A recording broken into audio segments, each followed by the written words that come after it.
Assalamualaikum warahmatullahi wabarakatuh. Bismillahirrahmanirrahim.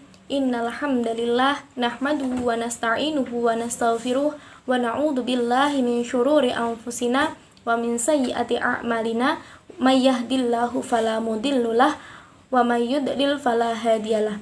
Wa asyhadu an la ilaha illallah wahdahu la syarikalah wa asyhadu anna Muhammadan abduhu wa rasuluh. Amma ba'du. Perkenalkan, saya Muhimmatul Ulia, NIM 1903026018. Saya akan mempresentasikan mengenai konsep dan contoh skala semantik diferensial bersama dengan teman saya Aisar Abil Ajda.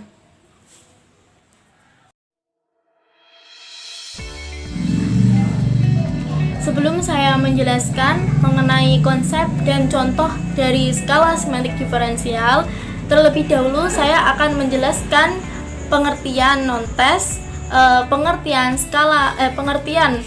teknik evaluasi non-tes, dan pengertian skala sikap. Jadi, pengertian non-tes itu sendiri yakni cara pengumpulan data tetapi tidak menggunakan alat-alat baku. Dengan demikian, tidak bersifat mengukur dan tidak diperoleh angka-angka sebagai hasil pengukurannya.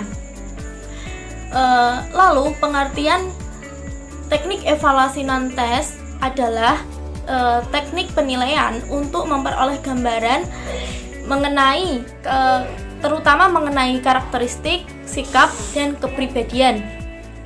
Nah, dalam proses pembelajaran, teknik ini jarang sekali digunakan. Justru dalam proses pembelajaran yang sering digunakan yakni teknik tes, dikarenakan lebih berpengaruhnya aspek pengetahuan dan keterampilan dalam pengambilan keputusan yang dilakukan oleh guru pada saat menentukan siswa, pada saat menentukan nilai siswa tersebut. Selanjutnya, pengertian mengenai skala sikap. Skala sikap adalah alat atau instrumen yang terdapat dalam sebuah pengamatan, di mana pengamatan tersebut merupakan termasuk dalam jenis-jenis teknik evaluasi non-tes. Skala sikap adalah alat penilaian hasil belajar yang berupa sejumlah pernyataan sikap tentang sesuatu yang mana jawabannya dinyatakan secara berskala, misalnya skala 3, skala 4, dan skala 5. Nah, lalu kemudian pengertian skala semantik diferensial. Skala semantik diferensial ini adalah salah satu skala yang digunakan untuk pengukuran dalam bidang pendidikan. Skala semantik diferensial adalah skala yang digunakan untuk mengukur sikap, tetapi bentuknya bukan pilihan ganda maupun checklist, tetapi tersusun dalam satu garis kontinum, di mana jawaban yang sangat positif terletak di sebelah kanan garis, dan kemudian jawaban yang sangat negatif terletak di bagian kiri garis ataupun sebaliknya. Nah, data yang diperoleh dari skala semantik diferensial ini adalah data interval. Lalu skala bentuk ini biasanya digunakan untuk mengukur sikap atau karakteristik tertentu yang dimiliki seseorang. Untuk contoh dari skala semantik diferensial ini akan dijelaskan oleh Mas Aisar Abil Ajda.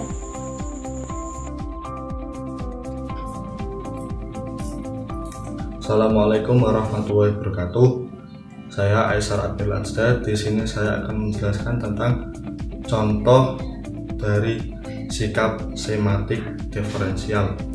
Sikap semantik diferensial itu sendiri berisi tentang sifat-sifat bipolar atau dua kutub yang berlawanan.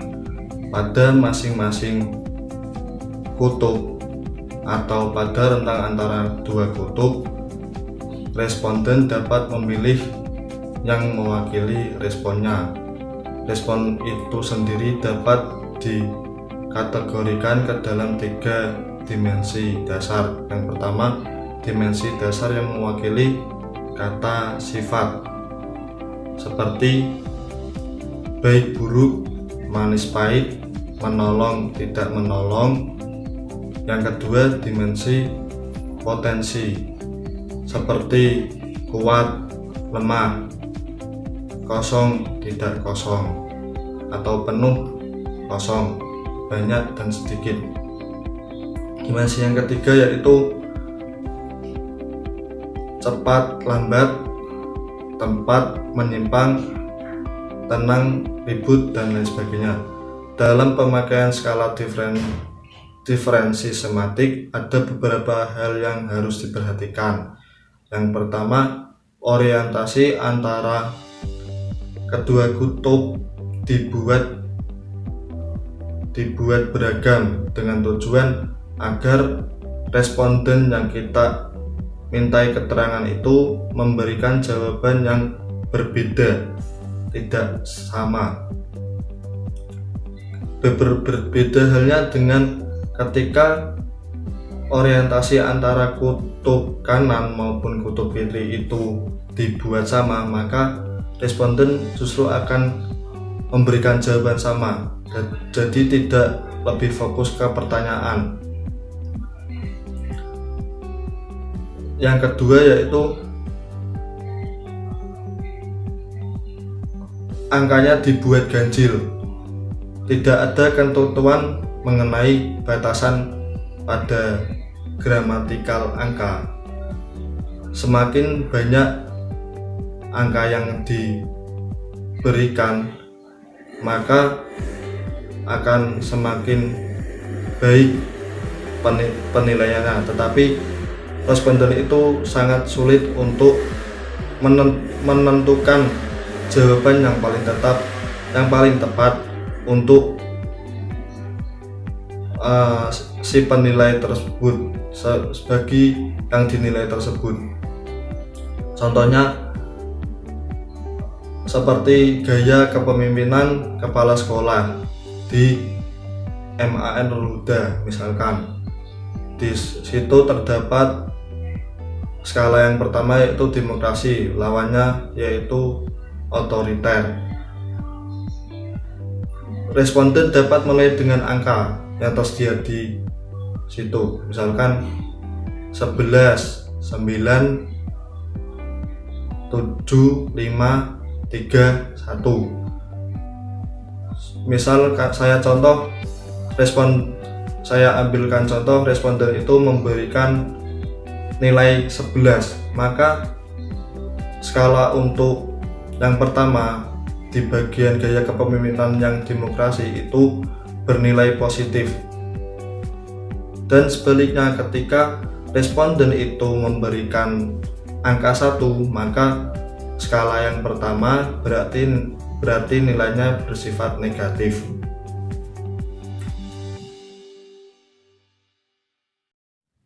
Ya, mungkin itu sekian yang dapat saya sampaikan. Apabila ada kesalahan yang sebesar-besarnya, saya mohon maaf yang sebesar-besarnya. Assalamualaikum warahmatullahi wabarakatuh.